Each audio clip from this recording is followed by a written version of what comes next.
সুপ্রিয় দর্শক, শুরু হচ্ছে সিনোরা আমি এখন কি করব। আর আজকে আমরা যে বিষয়টি নিয়ে কথা বলবো সেটি হচ্ছে যে আমরা আত্মসমালোচনা না করে বা যদি আমরা বলি আত্মবিশ্লেষণ না করে আমরা অন্যের ভুল ধরতে এত চেষ্টা করি কেন। এটা বেশিরভাগ ক্ষেত্রেই হয়ে থাকে, বেশিরভাগ মানুষের ক্ষেত্রেই ঘটে থাকে। তো এটা আমরা কেন করি এটা আমরা কখনো হয়তো ভাবিনি, এবং আমরা এটাও ভাবিনি যে আমরা আসলে আত্মসমালোচনা করি না। আমাদের একটা ধারণা যে নিশ্চয়ই আমরা আত্মসমালোচনা করছি, কিন্তু বেশিরভাগ সময় দেখা যায় যে নিজের দিকে তাকানোটা হয় না, অন্যের দিকে তাকানোটাই বেশি হয়। তো এটা আমরা কেন করি আজকে আমরা সেই বিষয়ে আলোকপাত করব। আমি পরিচয় করিয়ে দিয়েছি যারা স্টুডিওতে রয়েছেন, তাদের মধ্যে দুজনেই এসছেন আগে অনুষ্ঠানে। আমি একজনকে অনেকদিন পরে পেয়েছি, তোমাকে স্বাগত অনুষ্ঠানে। আর আরেকজন তো মাকসুদ মালেক। মাকসুদ তোমাকে স্বাগত। মাকসুদ একজন কাউন্সিলর। আর ইশরাত, তুমি হচ্ছে ইশরাত শারমিন, তুমি একজন ক্লিনিক্যাল সাইকোলজিস্ট। তো কে আগে বলবে তোমরা ঠিক করো। অসুবিধা না, আপনি বলুক, আজকে আপনার কাছ থেকে শুনি। আচ্ছা, ঠিক আছে। খুব সুন্দর আজকে একটা বিষয় আসলে আলোচনার জন্য সিলেক্ট করা হয়েছে যে আমরা আসলে আত্মসমালোচনা করি না কেন, অন্যের সমালোচনা করি কিনা। তার আগে একটু জানতে হবে যে আসলে আত্মসমালোচনাটা কি। সাধারণত আমরা বলি যে এই যে নিজের ভালো এবং মন্দ দিকগুলো নিয়ে নিজের সাথে যে নিজের বোঝাবুঝি, এটাকেই তো আসলে আমরা আত্মসমালোচনা বলি। এখন এই আত্মসমালোচনাটা আসলে আমাদেরকে হেল্প করে নিজের ভুলগুলো শুধরে নিজের ভালো দিকগুলোকে আমরা আরও যেন নার্চার করে বাড়াতে পারি সেই জায়গাতে। এখন আমরা তো আসলে প্রশংসা শুনতে ভালোবাসি, মানে ছোট থেকে বড় সকলেই তো নিজের প্রশংসাটাই শুনতে ভালোবাসি, ভালো দিকগুলোই আমরা শুনতে ভালোবাসি।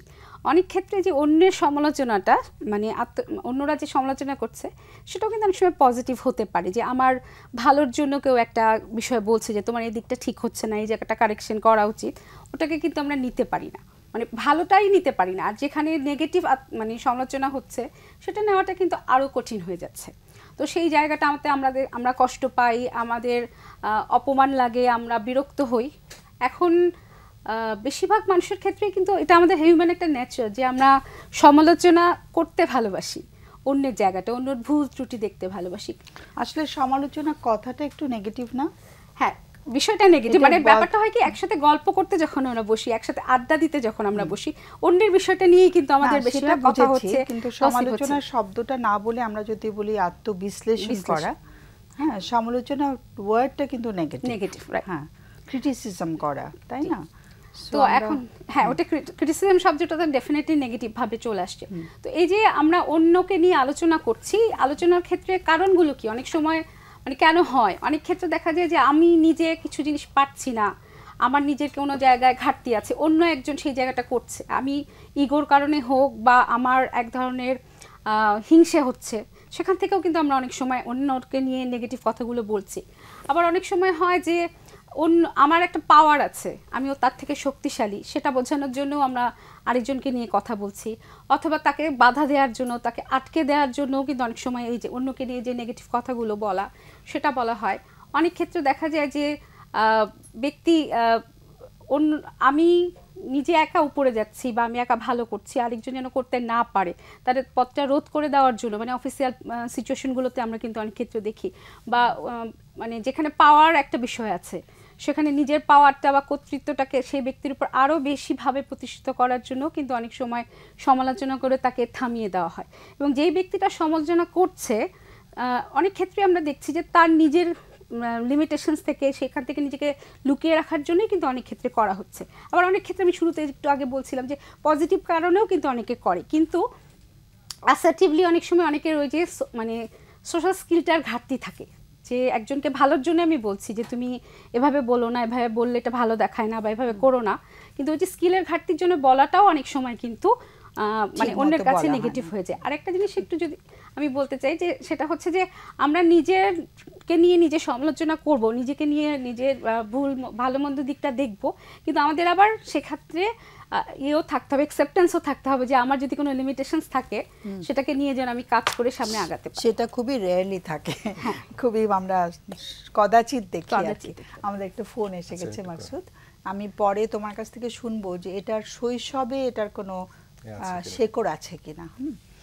হ্যালো, আসসালামু আলাইকুম। ওয়ালাইকুম সালাম। জি, আমি মোহাম্মদ আনোয়ার হোসেন মজিবর, রাজাপুর চালকাঠি, আচ্ছা সাবেক চেয়ারম্যান। আচ্ছা, এত ডিটেইল পরিচয় লাগবে না এখানে, কেমন? জি জি ঠিক আছে, নামও দরকার নেই আমাদের, আমরা ইস্যুটা শুনি, কেমন? আসলে আমি এর আগের অনুষ্ঠানটা দেখলাম, মানে রাগের পরিণাম, মানে আমি রাগ হলে নিজে তাকে সামলাইয়া করতে পারি না। নিজে দুবার চেয়ারম্যান ব্যবসা করি, কিন্তু রাগ হলে এই রাগটাকে আমি সামলাইতে পারি না। এটা আসলে এটা কি করণীয়? এখন বয়স হয়েছে, এটার জন্য আমি খুব জটিলতা ভাবে ভুগছি নিজেকে নিজে। আচ্ছা, পরিবারে কে কে আছেন? আমার ওয়াইফ আর দুটো ছেলে, একটি মেয়ে। কত বড় ওরা, ছেলে মেয়েরা? বড় ছেলেটা সাউথ ওয়েস্টে বিবিএ পড়ে। আচ্ছা, কোথায় পড়ছে লাগবে না, বয়সটা বললেই হবে। বয়সটা বড় ছেলেটা 24+, মেয়েটা 20। হ্যালো, আরেকজন ছোট আছে? জি, 7+। 7+, ওকে। হ্যাঁ, একটু যেটা শুনছিলাম যে রাগটা অনেক কাজ করে, রাগটা সামলানো যাচ্ছে না, এটা কি অনেক আগেরই ইস্যু নাকি এটা রিসেন্টলি বেশি হচ্ছে? না, একটু অনেক আগে থেকেই এইটা। কোন আগে থেকে? কমপক্ষে 20 বছর প্লাস হবে। এখন বয়সটা কত আপনার? আমার বয়স 53। 53। 20 বছর বয়স থেকে রাগটা মনে হচ্ছে বেশি কাজ করছে? 20 বছর না, মানে আপনার 20 বছর পরে ব্যবসা বাণিজ্য কিছু করতে গিয়ে একটু রাগটা বেশি। এর আগে রাগ ছিল না? ছোটবেলায় রাগ ছিল না? ওরকমের ছিল না, অত ছিল না। এই আমার মনে হয় ব্যবসা বাণিজ্যে আসার পর, ব্যবসা বাণিজ্যে ঢোকার পরে রাগটা বেড়ে গেছে। জি, ওকে। আর রাগ করে ফেলা হয়েছে এরকম একটা ঘটনা কি আমরা শুনতে পারবো রিসেন্টলি, মানে নিকট অতীতে এরকম একটা পরিস্থিতি আমরা শুনতে পারি যে ওই রকম রাগ না করলেও চলতো, যে পরিস্থিতিটা ছিল এরকম একটা পরিস্থিতির উদাহরণ আমরা পেতে পারি কিনা? আমার ফ্যামিলি দিক থেকেই বলি, যেভাবে আমি এখন একটা গাড়ি ছিল আমার, এই গাড়িটা বিক্রি করে আর একটা নতুন গাড়ি নেন। এই কালকের ঘটনাটা বললি, কালকে ওকে, গুড। আমার একটা গাড়ি ছিল, হোন্ডা ব্যাজের 5 সিটের গাড়ি। আর আমার ছেলেরা ওইটা বিক্রি করে নতুন একটা 7 সিটের গাড়ি নেবে। আচ্ছা, ঠিক আছে, কত সিটের গাড়ি ওগুলো দরকার নেই, ছেলেরা একটা নতুন গাড়ি চেয়েছে, নতুন গাড়ি কেনা হয়েছে। ওকে, তারপর আমি বললাম যে এটা যদি এখন নিই তাহলে তো আমার একটু কষ্ট হবে, কারণ আমি একটা, মানে গাড়িটা কেনা হয়েছে নাকি কেনার প্ল্যান করা হয়েছে? না না না, আমারটা আছে যে বিক্রি অলরেডি, কালকে একদিনে ছেলে একটা শোরুমে বিক্রি করে দিয়েছে, দিয়ে আর একটা কিনবে। তখন আমি তখন এটা নিয়ে রাগ করছি, রাগটা না করলেও পারতাম হয়তো, বা পরে চিন্তা করি যে না, কিন্তু আসলে বাবাকে না বলেই গাড়িটা বিক্রি করে দিয়েছে? না, বলছে আমার কাছে, আমি বলছি দেখা এত সকালে কি করিস না, একটা বছর থাকুক, আমার গাড়িটা তো ভালো আছে, এইরকম। মানে খুব একটা ইচ্ছে ছিল না গাড়িটা সেল করার, কিন্তু ছেলে করে দিয়েছে। না, মানে 30 লাখ টাকা পুরানো আমার পক্ষে একটু অসম্ভব ছিল। ওকে, কিন্তু ছেলে যখন গাড়িটা সেল করেই দিল তখন আর কোনো উপায় ছিল না, তখন রাগ উঠে গেছে। হ্যাঁ, তখন আমি রাগ করে কি ধরনের আচরণ করা হয়েছে ছেলের সাথে? একটু বলা হয় এরকমেরই, আম্মুরে বললাম যে তুমি এটা ওকে দিচ্ছ, মানে একটু চিল্লাচিল্লি করা হয়েছে? হ্যাঁ, চিল্লাচিল্লি। এবং আমার কারো গায়ে হাত তোলা হয়েছে কি? না না না, এটা খুব কম হয়। রাগ হলে কি কারো গায়ে হাত তোলা হয়? না, ওরকমের হাত তোলা হয় না, একদম বেশি হয় না। হয় না বলতে তা না, হয় মাঝে মাঝে। মাঝে মাঝে হয়। লাস্ট কবে হয়েছে? লাস্ট মনে করেন 1 মাস হয়েছে, 1 মাস আগে থেকে হয়েছে। কার গায়ে হাত তোলা হয়েছে? এটা আমার ওয়াইফের গায়ে, মানে ওদের সাথে রাগ করিয়া। ওকে, ওয়াইফের, ওদের সঙ্গে রাগ করে সেই ঝালটা ওয়াইফের উপরে মেটানো হয়েছে। তুমি ওইটা ওদেরকে আশকারা দিচ্ছ, তুমি আশকারা দিয়েছো, ঠিকমতো মানুষ করতে পারোনি, এবং বেশিরভাগই সময় ওয়াইফই এটার হচ্ছে আর কি, তাই না, শিকার হচ্ছে। না, ওইদিন ওদের সাপোর্ট দেয় তা না, কিন্তু ওয়াইফও পারছে না ওদের না না, আমি বুঝতে পারছি, কিন্তু রাগটা কি বেশিরভাগ সময় ওয়াইফের উপর করা হয়ে যায়? হ্যাঁ ওয়াইফের সাথে ওইটা নিয়ে না না ওইটা তো ওই ব্যাপারটা বলছি না, আমি বলছি বেশিরভাগ সময় কি রাগটা মানে হয়তো অন্য বাইরে থেকে রাগ করে এসেছি, দেখা গেল বাসায় এসে ওয়াইফ হয়তো রান্নাটা করতে দেরি করছে, তার উপরে আমি রাগ হয়ে গেলাম, এরকম হয়? না রান্না করতে দেরি না না আমি একটা উদাহরণ দিয়েছি, মানে রাগ হয়েছি অন্য জায়গায় কিন্তু এসে ওয়াইফের উপরে হম্বিতম্বি করছি, এটা ওরা বলে অন্তপক্ষে যে কোথায় জানি করে আসতো আমাদের উপরে এসে। হ্যাঁ হ্যাঁ ওরা বলে, আচ্ছা সেটাই আমি জানতে চাচ্ছি। Thank you. আমরা একটু জানতে চেষ্টা করলাম রাগের বিষয়টা, একটু লাইনে থাকতে হবে। আজকের প্রশ্নটা কি আমাদের কাছে?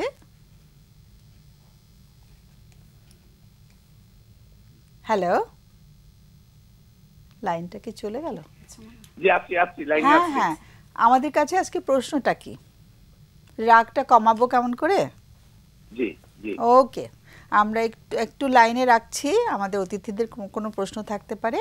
মাকসুদ তুমি তো একটা কথা বলার সুযোগ পাওনি, তোমার মনে হয় প্রশ্ন আছে? না এমনি আপনার যদি বলি মানে শারীরিক কোনো বিষয় আছে, যেমন আমরা যদি বলি হাই ব্লাড প্রেশার, সুগার বা ঘুম কম হয় বা এই ধরনের কোনো ইস্যু আছে যেটা সাম্প্রতিক সময়ে হয়তো বা বেড়ে গেছে? শারীরিক সমস্যাগুলো কি আছে কিনা বিশেষ কোনো? হ্যালো শুনতে পাচ্ছেন? জি জি জি, শারীরিক সমস্যা আছে কিনা? আরে আসলে শারীরিক শব্দটা সুন্দরভাবে আমি ক্লিয়ার শুনতে পাচ্ছি না। আচ্ছা, যেমন হাই ব্লাড প্রেশার মানে প্রেশার হাই কিনা, ডায়াবেটিক্স আছে কিনা বা অন্য কোনো ধরনের? সামান্য আছে, মাঝে মাঝে একটা ট্যাবলেট খেতে হয়। ঠিক আছে, উত্তর পেয়েছি। ঠিক আছে, হ্যাঁ। ওকে, আর কোনো প্রশ্ন? না এই শারীরিক বিষয়টা। তোমার কোনো প্রশ্ন? আমি দুটো জিনিস জানতে চাই, একটা হচ্ছে রাগ হলে কখনো কি কোনো ভাঙচুর করেন কিনা, আর রাগটা কি শুধু ঘরের ভেতর নাকি আসলে বাইরের এনভায়রনমেন্টে, যে আপনি কাজের জায়গায় যান বা অন্য বন্ধু বান্ধবদের সাথে, সেখানেও রাগারাগির ব্যাপারটা হয়?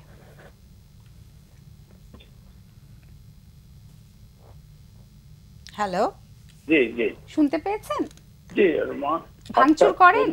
বন্ধু বান্ধবের সাথে হয় না, তবে আমি ঠিকাদারি কাজ করি, অনেক সময় ওদের সাথে রাগারাগি, লেবার ফাংশন নিয়ে এদের সাথে হয়, কি করলি একটু কাজ হইলো কেন, মানে আমি ঠিকাদারি করি। ভাঙচুর করেন কখনো রেগে গেলে? না ভাঙচুর তো ভাবে তেমন হয় না কোনো সময়। পরিবারের কারো এরকম রাগ ছিল, বাবা বা বড় ভাই কাউকে রাগারাগি করতে দেখেছেন কখনো? অনেক বেশি রাগ ছিল, এরকম আছে? না ওরকমের অত রাগ ছিল না কারোই, আমার আব্বা আম্মা তো মাটির মানুষ ছিল। আচ্ছা ঠিক আছে। আমার একটা প্রশ্ন ছিল যে রাগটা করে ফেলার পরে কি কোনো ইয়ে হয়, অনুতাপ হয়? সুপার অনুতাপ, এবং কারোর সাথে 1 ঘন্টা আধা ঘন্টাও কথা বলিনি এরকম না, সাথে সাথে ওই লোকটার সাথে যাই হোক আমি সাথে সাথে কথা বলি, আসো নাও, এবং মাফ চাওয়া হয়, তাই তো? জি জি। অনুতাপ যখন কাজ করে ওই লোকের কাছে আমরা আবার ক্ষমা ভিক্ষা করছি, এরকম হচ্ছে? হয় না যেরকম, অর্থাৎ যাদের সাথে ওই রকম একেবারে হয় না, আমরা বলি আসো বা খাও, কি রাগ করছো নাকি। আচ্ছা হ্যাঁ, ওটা একটু মানে মেকআপ করার চেষ্টা করা হয়, মেকআপ হয়ে যায় বা হয় কিন্তু। Okay, it's a good information. Thank you so much. আমাদের অতিথিরা আলোচনা করবে, একটু আমাদের আলোচনা শুনলে ভালো হয়। অনেক অনেক ধন্যবাদ আমাদের ফোন করার জন্য। মাকসুদ, একটা যেটা বলি যে ওনার বিষয়টাকে যদি বিবেচনা করি, আমরা বলি ওনার কিন্তু এইজ বলেছে 53, আমরা অনেক সময় বলি যে লাইক আমি যাচ্ছিলাম ওইখানে আমারও 53 চলছে আর কি। মানুষের জীবন চক্রের অনেক সময় আসে যখন আসলে আমরা এই ইস্যুগুলো নিয়ে অনেক সময় অনেক চিন্তিত হই, আমরা বিষয়গুলোকে উপলব্ধি করি কিন্তু কি করব ওই বিষয়গুলো উপলব্ধি করতে পারি না। যেমন উনি ফিল করছে যে রাগ কিন্তু একটা আমাদের আবেগ, রাগ যে সবসময় খারাপ সেটা কিন্তু না, কিন্তু উনি ফিল করছে যে এটা একটা পজিটিভ, যে আমার রাগের মাত্রাটা হয়তো বেশি হয়ে যাচ্ছে। তাহলে আমাদের কিন্তু রাগটা হচ্ছে কখন ভালো সেটা বলে দাও। যেমন ধরে নেন একজন মানুষ ধূমপান করে, সে ভাবলো যে অনেকভাবে ছাড়তে পারছে না, নিজের প্রতি প্রচণ্ড রাগ হলো, ছেড়ে দিল ধূমপান করাটা, এটা কিন্তু তার স্বাস্থ্যের জন্য ভালো। এটা কিন্তু অনেকেই করে যে আমি রাগ করে এটা পজিটিভ একটা কিছু করেছি। আমি কোনো একটা কিছু অর্জন করব, তখন আমরা এটাকে রাগ না বলে একটা জেদ বলি। আমি যখন জেদটা পজিটিভলি আমার অর্জনের ক্ষেত্রে ব্যবহার করি, তখন কিন্তু সেই রাগ বা জেদটা আমাদের একটা পজিটিভ বিষয় নিয়ে আসে। এখন উনার যদি বলি যে ওনার সোর্স যদি দেখি যে রাগের উৎস তো আসলে কোথায়, এটা তো বহিঃপ্রকাশ হচ্ছে আচরণ দিয়ে, কিন্তু আমরা যদি উৎসগুলো নির্ধারিত করতে না পারি, উনি কিন্তু কিছু কিছু বিষয় বলেছে। যেমন উনি একটা দায়িত্বশীল অবস্থানে ছিলেন বা চেয়ারম্যান বলছেন, তারপর হচ্ছে অভিভাবক হিসাবে উনি ফ্যামিলিকে মেনটেন করছেন। এখানে কিন্তু আপস অ্যান্ড ডাউনস অনেক কিছু রয়েছে, এটা ব্যক্তি পর্যায়ের কিছু বিষয়, শারীরিক কিছু বিষয় উনি বলেছে। তাহলে এমন অনেক বিষয় রয়েছে যখন শারীরিকভাবে অথবা ব্যক্তিগতভাবে আমি ম্যানেজ করতে পারি না, তখন কিন্তু সেটা রাগের কারণ হয়। তারপরে সম্পর্কগুলো যে ছেলেমেয়েরা বুঝতেছে না, ওয়াইফের সাথে হয়তো বা ওনার এই রাগের কারণে গ্যাপ তৈরি হয়ে গেছে, এই সম্পর্কের জায়গা থেকে যখন অন্যদের কাছে চাওয়া পাওয়াগুলো আমাদের মিট আপ হয় না, তখনও কিন্তু রাগ হয়। আরেকটা হচ্ছে যে অনেক সময় ওনার যদি ব্যবসায়িক জায়গায় অনেক পরিবর্তন আসে, আমরা এটাকে সিস্টেমিক চেঞ্জ বলি, যে উনি বিজনেস প্রফেশনে ছিলেন, এখানে লাভ লস অনেক কিছু কিন্তু রয়েছে, এই ইস্যুগুলো কিন্তু আমার রাগের কারণ হয়ে থাকে। তাহলে উনি যদি ওই জিনিসগুলো বুঝতে পারে যে আমার আসলে রাগের কারণগুলো কি আছে, তখন সেই জায়গায় কিন্তু ফোকাস করা যাবে। ব্যক্তি হিসাবে গেলে তাহলে আমার যে শারীরিক যেমন অসুবিধা থাকলে সেখানে কিন্তু প্রপার কেয়ার করতে হবে, কারণ শারীরিক অসুস্থতা বা অনেক বিষয় কিন্তু আমাদের এই রাগের একটা হিডেন কারণ হিসেবে দেয়, আমরা এটা বুঝতে পারি না। এই শারীরিক ব্যবস্থাগুলো নিতে হবে। মনস্তাত্ত্বিক জায়গায় যে অন্যদের সাথে গ্যাপ, উনি বলেছে পরে সরি বলি, কিন্তু আগে কিন্তু রাগটা হয়ে যায়। তাহলে সম্পর্কের উন্নয়নের জন্য ওনার যে পজিটিভ কন্ট্রিবিউশন বা আদার্স বিষয়গুলো যে রয়েছে, তাদের সাথে একটু যখন অন্য সময় থাকে এই বিষয়গুলো নিয়ে কথা বলা, যে আমি আমার এই রাগটা ম্যানেজ করতে পারি না, তোমরা কীভাবে আমাদেরকে হেল্প করতে পারো আমাকে। ওনার কিছু ট্রিগার পয়েন্ট থাকতে পারে, উনি বলেছে যেটা হয়তো বা উনি দেখা গেল যেটা নিতে পারে না, তখন হয়তো এটা সবাই করছে। আরেকটা হচ্ছে যে কিছু কিছু বিষয়কে অ্যাকসেপ্ট করে নেওয়া, যেমন বয়সের সেন্সে ওনার যে 53, আমরা মিড লাইফ ক্রাইসিসও বলি অনেক সময়, ডেভেলপমেন্ট স্টেজ, অনেক কিছু কিন্তু আমি হয়তো করতে পারবো না, শারীরিক শক্তি কিন্তু দেবে। রাগটা ওর শুরু হয়েছে 20 ইয়ার্স থেকে, তাহলে দীর্ঘদিন একটা হিস্ট্রি আছে, 20 ইয়ার্স ছিল। তাহলে হিস্ট্রি যেহেতু আছে, এখন আমি আসলে যে জায়গাটা আমার গ্যাপটা ফিল করছি, শারীরিক অথবা ব্যক্তিগত অথবা তার ইনকামও যদি বলি, ওই জায়গাগুলোতে আসলে ইস্যুগুলোকে ম্যানেজ করতে পারা, এবং সেই সাথে সাথে ব্যবস্থাপনা আছে। আমরা একটা হলো যদি এটা দীর্ঘদিনের ইস্যু হয়ে থাকে, একদম ম্যানেজ করতে পারছে না, তখন কিন্তু একটু প্রফেশনাল হেল্পও নেওয়া যেতে পারে। যে আমার রাগের উৎসগুলো আজকে যেমন কথা বলেছে, এখানে কিন্তু অনেক ধরনের অ্যাঙ্গার ম্যানেজমেন্ট বলে এখন অনেক ধরনের কথা হয়। একজন প্রফেশনালের সাথে বসতে চাইলে ওনার স্পেসিফিক কোন জায়গাগুলো, হিস্টোরিক্যাল বিষয়টাকে আসলে ওনাকে এইভাবে ক্ষতিগ্রস্ত করে আসছে, তাহলে সেই জায়গাটায় আমাদেরকে দেখতে হবে। তাহলে এই ক্ষেত্রে প্রফেশনাল একটা হেল্প কিন্তু নিতে পারে উনি, আজকে যেভাবে কথা বলছে সেই জায়গা থেকে। ওকে, আমরা ঈর্ষাদ তোমার উত্তরটা পরে শুনি, কারণ আমাদের বিরতির সময় হয়ে গেছে একদম। সুপ্রিয় দর্শক, আমরা ছোট্ট একটা বিরতিতে যাচ্ছি, বরাবরের মতন ফিরে আসবো একটু পরে।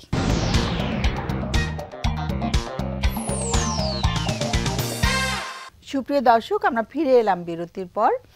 আর আমরা আজকে আলোচনা শুরু করেছিলাম যে আমরা আত্মসমালোচনা না করে অন্যের ভুল কেন ধরতে চেষ্টা করি। আর একজন দর্শক বন্ধু আমাদেরকে কল করেছিলেন, উনি খুব রেগে যাচ্ছেন, যেটা উনি সমাধান খুঁজছেন, একটা মানে সমাধান তো না, উনি ওয়ে আউট খুঁজছেন।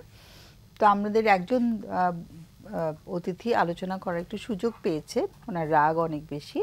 আরেকজন অতিথির কাছে একটু যাচ্ছি, আমাদের ফোন অপেক্ষা করে নিই তো না? আচ্ছা, বেশ, রাখছি। রাগ তো আমাদের একটা বেসিক ইমোশন, আমরা যে ইমোশনগুলো নিয়ে জন্মাই তার মধ্যে অন্যতম। আমরা সাইকোলজিস্টরা কিন্তু একটা কথা বলি যে রাগ হবে, এটা স্বাভাবিক, কিন্তু আমার রাগটাকে নিয়ন্ত্রণে রাখতে হবে এবং রাগের সঠিক বহিঃপ্রকাশটা আমরা নিয়ন্ত্রণ না বলে ম্যানেজ বলি, হ্যাঁ ম্যানেজ করবো এবং সঠিক বহিঃপ্রকাশ করতে হবে। আমি প্রকাশও করবো, কিন্তু সুন্দর ওয়েতে, যাতে আমিও ক্ষতিগ্রস্ত না হই এবং যার উপর কাছে প্রকাশ করছি তিনিও ক্ষতিগ্রস্ত না হন। তো সেই জন্য বলা হয় যে অ্যাসেটিভনেসটা খুব জরুরি। এটা আমরা কেউ জানি না, এটা হ্যাঁ, এটা আমরা আসলে জানি না, চর্চাও করি না। তো আর কোনো স্কুল কলেজেও শেখা হয় না, প্যারেন্টসরাও শেখায় না, কাজে এখানে বসে বললে দর্শকরা আরো বুঝবে না। তো এই জন্য যেটা হচ্ছে যে এই কাজটার জন্য যে মাকসুদ ভাই বলছিলেন যে প্রফেশনাল কারো যদি হেল্প নেওয়া যায়, সেখান থেকে উনি হয়তো এই কাজটা শিখতে পারবেন। আর আমি মাকসুদ ভাই অনেক কিছুই বলেছেন, আমি বলবো যে রাগটা অনেকভাবে মানুষ প্রকাশ করে। মানে কারো রাগ ধাম করে রকেটের মতো উঠে যায়, আবার খুব দ্রুত নেমে যায়, পরে আফসোস হয়, গিল ফিলিং হয়। কারো রাগটা অনেক লম্বা ধরে চলতে থাকে, কোনোভাবেই সেই রাগ ভাঙানো যায় না এবং মৃত্যু পর্যন্ত দেখা যায় থেকে যাচ্ছে। তো যাই হোক না কেন, আমি একটু ছোটোখাটো কিছু টিপস দিই যাতে উনি এই মুহূর্তে ওনার অ্যাঙ্গারটাকে ম্যানেজ করতে পারেন।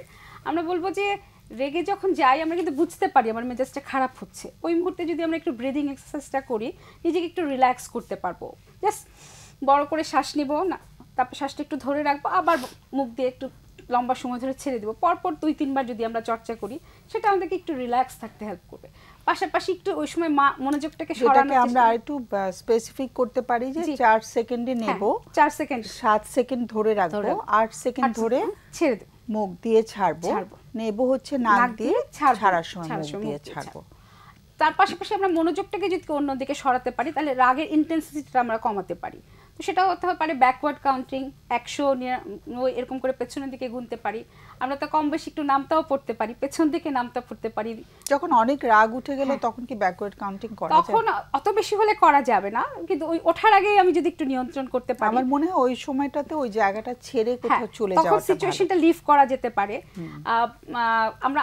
আমি একটা জিনিস মানে আমি নিজের বেলাও খেয়াল করেছি যে আমার খুব মেজাজ খারাপ হচ্ছে বা মুড খারাপ হচ্ছে, একটু কানে হেডফোন দিয়ে একটু একটা গান একটু বিটাল হলে আস্তে আস্তে দেখা যাচ্ছে বডিটা, বা সুদিং কিছু শুনলে বডিটা একটু রিল্যাক্স হয়ে যাচ্ছে, সেই জায়গাটা করতে পারি। মুখ হাতে পানি দিতে পারি, সিচুয়েশন লিভ করতে পারি। মানে জাস্ট প্রেজেন্টে একটু যদি ফোকাস করার চেষ্টা করি, চোখ বন্ধ করে একদম ফিল করার চেষ্টা করি যে আমি কি কি সাউন্ড পাচ্ছি, মানে প্রেজেন্টে নিজেকে নিয়ে আসা, কি কি সাউন্ড আমি শুনতে পাচ্ছি বা আমি বডিতে কেমন ফিল করছি সেই জায়গাগুলো। অথবা হতে পারে যে বারান্দায় গিয়ে দাঁড়ালাম আমি, যদি সিচুয়েশন লিভ করে যে কয়টা গাড়ি যাচ্ছে, সাদা কালারের কয়টা গাড়ি, কয়টা রিক্সা যাচ্ছে, কয়জন মানুষ হুট খুলে যাচ্ছে, মানে জাস্ট মানে এগুলো ফানি চাইল্ডিশ মনে হতে পারে, কিন্তু এগুলো আসলে মোটেই ফানি না। এগুলো কিন্তু আমরা কাজের এক্সপেরিয়েন্স থেকে দেখি ম্যাডাম যে এগুলো কিন্তু আমাদেরকে হেল্প করে মাইন্ডটাকে ডাইভার্ট করতে। তো প্রথম কাজটা হচ্ছে রাগ নিয়ন্ত্রণের জন্য আমি আগে মাইন্ডটাকে ডাইভার্ট করব, রাগটাকে নিয়ন্ত্রণ করব, তারপরে কাজটা হচ্ছে রাগটাকে আমরা প্রকাশ করব। এখন নির্ভর করবে প্রকাশটা আমি কিভাবে করব, আমার নিজের উপর নির্ভর করবে। আমি সবসময় একটা উদাহরণ দিই ম্যাডাম, যে একটা বেলুন আমার কাছে থাকলো, দুটো ওয়েতে আমি বেলুনটাকে খুলতে পারি, বাতাসটা বের করতে পারি। একটা হচ্ছে ধারালো কিছু দিয়ে খোঁচা দিয়ে আমি ওই বাতাসগুলো বের করে ফেললাম, খুব দ্রুত প্রসেস, কিন্তু কি হলো, শব্দ হলো। যখন রাগ উঠে গেল তখন বেলুন কোথায় পাবো? হ্যাঁ না, হ্যাঁ সেটাও কথা, ওই সময় বেলুন কোথায় পাবো? হ্যাঁ সেটা আবার না, এটা একটা উপায়। একটা হচ্ছে গিটটা খুলে, তো এটা স্লো টাইম, কিন্তু এটা আমার বেলুনটাকে আবার ব্যবহার করতে সুবিধা দিচ্ছে, আবার হচ্ছে গিয়ে ওই এয়ার পলিউশনটাও হলো না। তাহলে আমার মনে রাখতে হবে যে অ্যাঙ্গার ম্যানেজমেন্ট করতে হলে বা মানে নিয়ন্ত্রণ করতে হলে আমাকে, তাহলে আমাকে যেটা করতে হবে, হ্যাঁ এটা করতে গেলে আমাকে যেটা করতে হবে যে আমাকে চুজ করতে হবে, আমি শর্টকাট পদ্ধতি দিয়ে ফোটা করে বেলুনটা ফোটা করার মতো করে করব, নাকি আসলে গিটটা খুলে মানে সুন্দর মতো করব। যদি সুন্দর মতো এই প্রসেসটায় যাই তাহলে কিন্তু আমি নিজের রাগটাকে ম্যানেজও করতে পারছি। অন্যকে যে মানে রাগ করলে কি হচ্ছে, অন্যের সাথে সম্পর্কের অবনতি হচ্ছে, অনেক রকম ক্রাইসিস হচ্ছে, হেলথ ইস্যুস তৈরি হচ্ছে, হার্ট অ্যাটাক, স্ট্রোক, এগুলোর ঝুঁকিও তো আছে। এবং অনেক সময় দেখা যায় মানুষ আমাকে ভয় পাচ্ছে, সামনাসামনি রাগের কারণে বলছে যে না আমি তোমাকে পছন্দ করি বা সাথে আছি, হ্যাঁ হ্যাঁ করছে, কিন্তু আলটিমেটলি সম্পর্কের দূরত্বটা বাড়ছে। তো সেই জন্য আমরা বলবো যে আমরা সুন্দর ওয়েতে করার চেষ্টা করব। তো একজন ব্যক্তি নিজে নিজে চেষ্টা করে প্রথমে দেখতে পারে যে আমি আমার রাগটাকে নিয়ন্ত্রণ করতে ম্যানেজ করতে পারছি কিনা। যদি দেখা যায় যে না ম্যানেজ করতে পারা যাচ্ছে না, এই যে ছোটো ছোটো টিপস যে আমি শেয়ার করলাম এগুলোর মাধ্যমে যদি না পারা যায়, তাহলে বেটার যে একজন প্রফেশনাল কারোর কাছে যাওয়া, যিনি আসলে একদম প্র্যাকটিক্যালি কিভাবে কাজ করতে পারবেন ম্যানেজমেন্টের জন্য সেটা শিখাবেন। আর একটা জিনিস হচ্ছে যে রাগ নিয়ন্ত্রণের ক্ষেত্রে আমার চিন্তাটা কিন্তু একটা বড় ভূমিকা রাখছে, কারণ ওই যে এবিসির মতো আসে, প্রথমে একটা ঘটনা ঘটবে, ঘটনাটাকে আমি কিভাবে দেখছি, তারপর আমি ঘটনাটা এই যে জায়গাগুলো, এগুলো তো আসলে একজন সাইকোলজিস্টের কাছে গেলে বা কাউন্সিলের কাছে গেলে উনি শিখাতে পারবে যে এই চিন্তাটাকে কিভাবে পজিটিভ করবেন, অন্যভাবে দেখবেন, যাতে তার রাগটা হয়তো বা অন্যভাবে করলে রাগটাই আর থাকবে না। জি জি, মানে অল্টারনেটিভ ভাবে যখন ভাবতে শিখবে তখন কিন্তু অনেক সময় দেখা যাবে তার রাগটাই আর থাকলো না, তাহলে আর প্রকাশ করার জায়গাতেই যেতে হলো না। আর যদি সত্যি রাগটাকে প্রকাশ করার মতো হয় তাহলে সাইকোলজিস্ট বা কাউন্সিলর কিন্তু শিখাবেন কিভাবে সুন্দর ওয়েতে প্রকাশ করতে পারবেন। হ্যাঁ, ওকে, থ্যাংক ইউ। আমরা একটা ফোন নিচ্ছি। হ্যালো। হ্যাঁ, ওয়ালাইকুম সালাম, শুনছি আমরা। জি, আসসালামু আলাইকুম। ওয়ালাইকুম সালাম, শুনছি। ম্যাম, আমি বলছি যে আমি দিনাজপুর থেকে বলছিলাম। আচ্ছা, দিনাজপুর থেকে। আমার নাম মোহাম্মদ ওয়াহিদ আলী, আমার বয়স 40। নাম দরকার নেই, বয়স কত? আমি আমার এখন প্রশ্ন হচ্ছে যে আমি বয়সটা কত ধরে রাখতে পারি না, 2 মিনিট 3 মিনিট কেন কিছু বললে 2-3 মিনিটের মধ্যে আমি এটা বলে যাই। বয়সটা কত? সরি, বয়সটা জানতে চেয়েছিলাম। বয়স আমার 40 ইয়ার, মানে 40 বছর। 40, জাস্ট 40। ওকে। এর মধ্যে আমার প্রবলেম হচ্ছে যে আমি 2020 সালে করোনা আক্রান্ত হই, পজিটিভ। তো 2002 সালে করোনায় আক্রান্ত হয়েছে। জি, তারপরে এটা আগে আমার মেমোরি লস ছিল, আগে মেমোরি থেকে আমার স্মরণশক্তি ঠিকই ছিল, করোনার অ্যাটাক হওয়ার পরে ওই দিনে আবার ডায়াবেটিস চেক করি, সেখানে ডায়াবেটিস অ্যাটাক হই। হ্যাঁ, তো এখনো ডায়াবেটিসটা মোটামুটি আমার চলতে আপনার 10-11 সবসময় থাকে, যদিও ডাক্তারের শরণাপন্ন চিকিৎসা চলতেছে আমার। কি করতে বলেছেন ডাক্তার? না, আমার ডায়াবেটিসের চিকিৎসা এখন চলে। চিকিৎসা চলছে, আচ্ছা। জি, কিন্তু প্রবলেম আর এখন হচ্ছে যে আমার স্মৃতিশক্তি আমার ধরে রাখতে পারি না, আর একটুতে ধরে রাখতে পারি না, মেজাজ খিটখিটে হয়ে যায় কোনো কিছু বলে।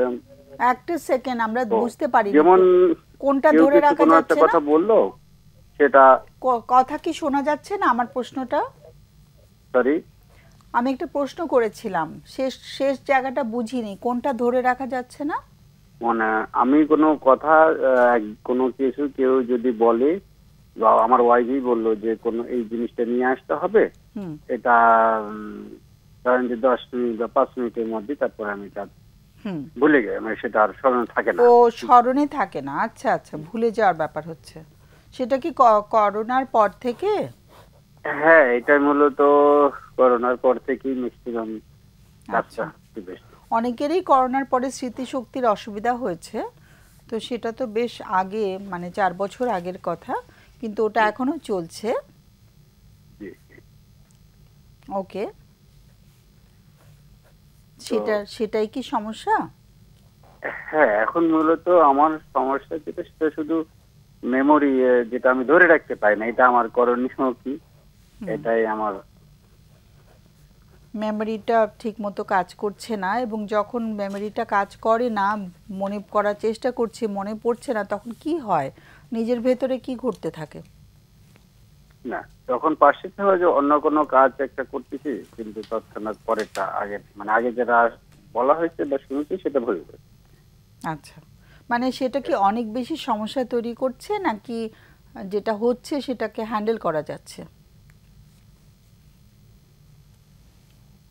হ্যালো, এটা সমস্যাটা তৈরি হচ্ছে আমার এখন, আমি যেহেতু অফিসিয়ালি একটা জব করি, হ্যাঁ, সেখানে একটু সমস্যা হচ্ছে, তাই তো? সেখানেও সমস্যা হয় যে আমার বস হয়তো একটা কথা বললো, সেটা আরেকটা কাজ করতে যে কিছুক্ষণের মধ্যে পরে এটা বলে দিলাম।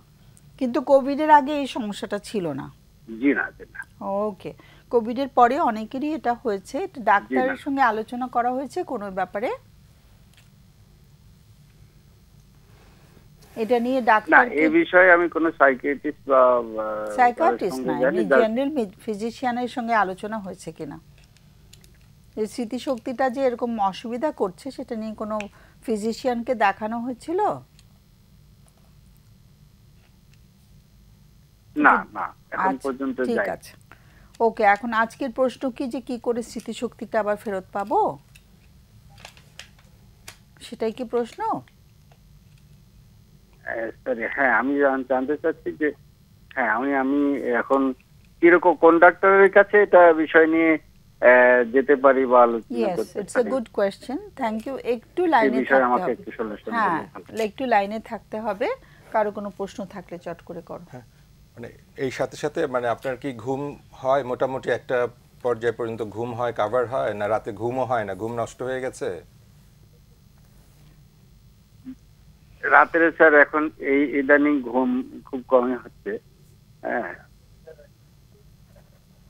ইদানিং ঘুম কম হচ্ছে নাকি করোনার পর থেকে? হ্যাঁ, করোনার ঘুমটা 2 বছর, করোনা তো মোটামুটি 4 বছর চলতেছে, তো 2 বছর পর থেকে 2 বছর ধরে ঘুমের সমস্যা হচ্ছে। আর কোনো প্রশ্ন? না, এটা তো রিলেটেড। ওকে, এর সাথে কোনো প্রশ্ন? আমি একটু জানতে চাচ্ছি যে এই যে আপনার ভুলে যাওয়ার বিষয়গুলো হচ্ছে, আপনি কি কোনো বিষয় নিয়ে টেনশনে আছেন বা কোনো স্ট্রেস আছে, বা মানে কোনো বিষয় আছে যেটা নিয়ে আপনি খুব চিন্তিত আছেন, বা কোনো সমস্যা আছে যেটা আপনি সমাধান করতে পারছেন না, এরকম কোনো বিষয় আছে কি?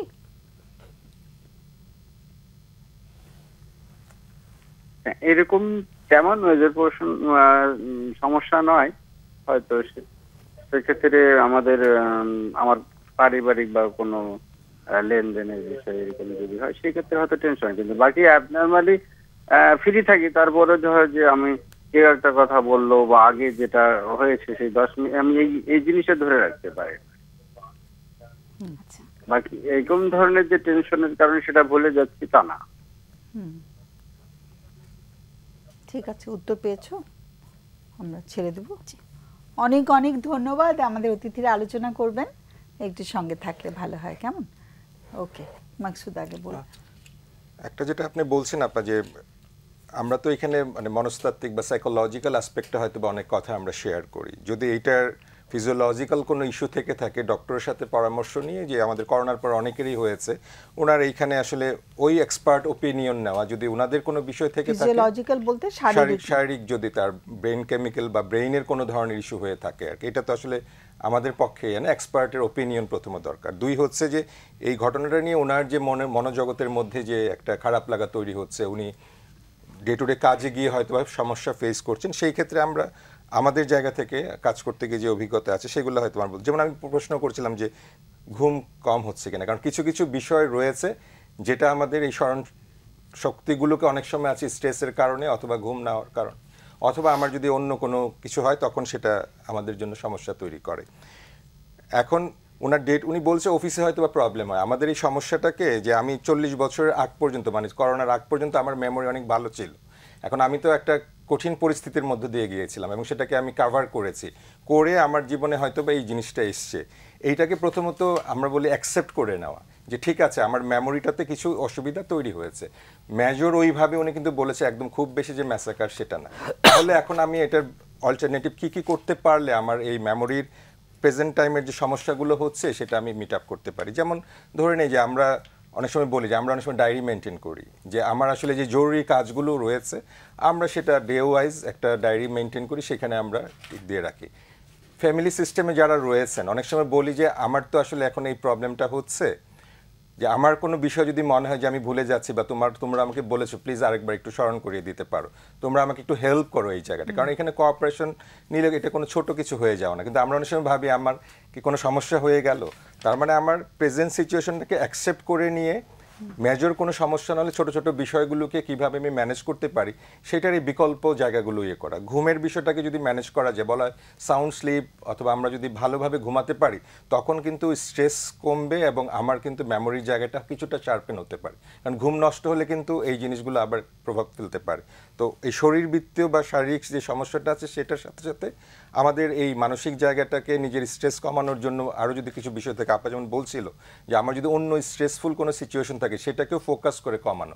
আর এইটাকে আমরা বলি যে আমার এইভাবে কঠিন সময় সার্ভাইভ করেছি, অতএব সাময়িক একটা বিষয় হয়েছে, যদি এটাকে আমরা অ্যাকসেপ্ট করে নেওয়াটা অনেক বেশি বেটার। এবং শারীরিক ব্যায়ামটা রেগুলার করা, তাতে করে ঘুমের কোয়ালিটিটা ভালো হবে, এবং আর একটু মেডিটেশন করা, মাইন্ডফুলনেস মেডিটেশন। এবং খাবারের কথা আমরা অনেক সময় বলি, কিছু কিছু খাবার আছে যেগুলো যদি ওনার ডক্টরের নিষেধ না থাকে তখন সেই জিনিসগুলো আমাদের কিন্তু স্ট্রেস কমায়। আমরা বলি একটু বাদাম খাওয়া, কখনো কখনো আছে যেমন যদি ডক্টরের নিষেধ না থাকে সামুদ্রিক মাছ খাওয়া, তারপরে আমরা যেটা বলি গ্রিন ভেজিটেবল যেটা রয়েছে, খাবারের পরিবর্তন, ফিজিক্যাল এক্সারসাইজ, যেটা আমার জীবনে কিছুটা আনন্দ হবে। অর্থাৎ একটা বিষয়কে ফোকাস করে সারাদিন দুশ্চিন্তাগ্রস্ত না হয়ে আমাদের ব্রেইনে কিছু কিছু আনন্দের হরমোন আছে সেগুলোকে করে। ওনার ভালো কোন জিনিসগুলো রয়েছে এখনও যেটা উনি স্ট্রংলি করোনার পরেও খুব ভালোভাবে করতে পারছেন সেগুলোকে একটু রিকল করা।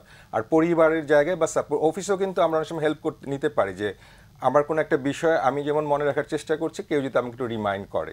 আমরা কিন্তু এই পারস্পরিক চাওয়া পাওয়ার ভিতর দিয়েও কিন্তু এই জিনিসগুলোকে, কারণ উনি কিন্তু এটা নিজে তৈরি করে না, করোনার পরে আমরা এটা জানি না গবেষণা হয়েছে কিনা, অনেকেরই হয়েছে, তো ওইভাবে দেখা জিনিসটা যে আমি একা নই। মাকসুদ ভাইয়ের সাথে একটু যোগ করি, যে মাকসুদ ভাই একটা কথা বলছিলেন যে ভালো লাগার কাজগুলো বাড়ানো। আমার কাছে মনে হয় যে মানে ভুলে যাওয়ার, করোনা তো আসলে প্রভাব ফেলেছেই, কারণ অনেক গবেষণাও হয়েছে বা অনেকেই রিপোর্ট করছে সেটা, তো ওটা মেনে নিয়ে এখন কিভাবে একটু ভালো থাকতে পারি। আমি যদি স্ট্রেস আউট হয়ে যাই যে আমি কেন ভুলে যাচ্ছি, আমি তো আগে ভুলতাম না, এখন কেন ভুল হচ্ছে, এটা কিন্তু ওনাকে আরও অ্যাংজাইটি ওনার মধ্যে তৈরি করবে, সেটা কিন্তু ওনার ভোলার পরিমাণটাকে আরও বাড়িয়ে দিবে। তাহলে সেটা কমিয়ে আনাটা দরকার, এবং প্রত্যেক দিনকার লাইফে একটু চেষ্টা করা যে আমার যে কাজগুলো করতে ভালো লাগে অ্যাকসেপ্ট করে রাইট, করার সাথে সাথে প্রত্যেকদিন রুটিনে একটু নিজের ভালো লাগার কাজগুলো করা, অন্তত একটা কাজ করা, যে কাজটা আমি ভালো পারি সেরকম একটা কাজ করা, সেটা কিন্তু আমার মনটাকে ভালো রাখবে। এবং ঘুমের রুটিনটাকে ঠিক করা, চেষ্টা করা একদম 6 to 8 আওয়ার্স যে আমরা বলি যে ঘুমটা জরুরি, সেই ঘুমটা রেগুলার করা, হেলদি ফুড খাওয়া, এবং পাশাপাশি নিজের মানে আমরা বলি যে একটা মি টাইম দরকার, নিজের ভালো লাগার কাজগুলো নিয়ে যেমন সময় কাটানো, ফ্যামিলির সাথে একটা ফ্যামিলি টাইম বা সোশ্যাল রিলেশনশিপ, এই জায়গাগুলো যদি হ্যাম্পার, করোনার কারণে কিন্তু অনেকেরই হ্যাম্পার হয়ে গেছিলো, ওগুলো যদি বন্ধ থাকে ওগুলো আবার করে শুরু করা। এবং পাশাপাশি হচ্ছে যে আমরা বলবো যে এই ভুলে যাওয়ার জায়গাগুলোকে অ্যাকসেপ্ট করে নিয়ে কিছু কিছু করা যায়, ডায়েরি মেনটেন করা যায়। এখন আমাদের মোবাইলে অ্যালার্ম সিস্টেম আছে, ওইখানে অ্যালার্ম দিয়েও কিন্তু আমি মনে করাতে পারি, বা কিছু জিনিস আমার মনে রাখা খুব দরকার, তাহলে সেটা করতে পারি যে আগেও আমরা বলতাম যে দেয়ালের কোথাও বা কোনো একটা কর্নার এরকম কিছু লিখে রাখা, যাতে আমার চোখ পড়ে সহসা। এবং পাশাপাশি হচ্ছে যে ডায়েরি মেনটেন করতে পারি, আমরা সকালবেলা উঠে ডায়েরিটা চেক করতে পারি আজকে আমার কি কি করণীয় আছে, সেখান থেকে মিড ডেতে আরেকবার চেক করলাম যে আমার সব ঠিক আছে কিনা, রাতে আবার চেক করা যে আজকের জন্য যা যা করার ছিল করতে পেরেছি কিনা, সেগুলো দেখা, কিছু বাদ থাকলে পরের দিনের লিস্টে অ্যাড করা। এটা যদি করা যায় তাহলে মেমোরির মানে উপর বেশি স্ট্রেস আসলে আমাদের না দিলে আমার মনে হয় সেটা আমাদেরকে একটু ভালো থাকতে হেল্প করবে। একটা ইস্যু আপনার বলছি, যারা কাছের মানুষ আছে আমি বলবো যে আপনিও যদি তারা আমাদের এখন শুনে থাকে যে তুমি এখন আগের মতো মনে রাখতে পারছো না, ভুলে যাচ্ছ না, কাছের মানুষরা যাতে এই কথাগুলো না বলে সেটাও তাদেরকে একটু বলা। কারণ আমরা প্রেশার ফিল করি যে কাছে হতে পারে, আমার অফিসের অনেক বলতে যে আপনি তো আগের মতো মনে রাখতে পারেন। তো আমার মনে হয় যে আমরা এটাকে অ্যাকসেপ্ট করে নিয়ে বলতে পারি যে ওকে আমি একটা লিমিটেশন, এই কথাটা না বলে যে তুমি যা পারছো সেটাও অনেক, আসো আমরা তোমাকে হেল্প করি, এইটা একটু অনেক বেশি জরুরি। ফ্যামিলি বা ফ্রেন্ডসদের সাথে এবং নিজেকেও বলা যে আমি তো আজকে অত ভুলে যাইনি, আমি মনে রাখতে পেরেছি, এটা নিজেকেও বারবার করে স্মরণ করিয়ে দেওয়া, যাতে করে ওই পজিটিভ বিহেভিয়ারটা আরো ঘটে আর কি। আমরা তো নিজেকে খুব ধন্যবাদ কম দেই, সো নিজেকেও ধন্যবাদ দেওয়া যে আজকে তো আমি ভুলিনি, আজকে তো আমি পেরেছি, এগুলো কিন্তু পজিটিভ বিহেভিয়ারকে বাড়িয়ে দেয় আর কি। সো আমাদের একটা ফোন অপেক্ষা করে আছে, ফোনটা নিচ্ছি। হ্যালো হ্যালো, ওয়ালাইকুম সালাম, একটু জোরে শুনতে চাই যে।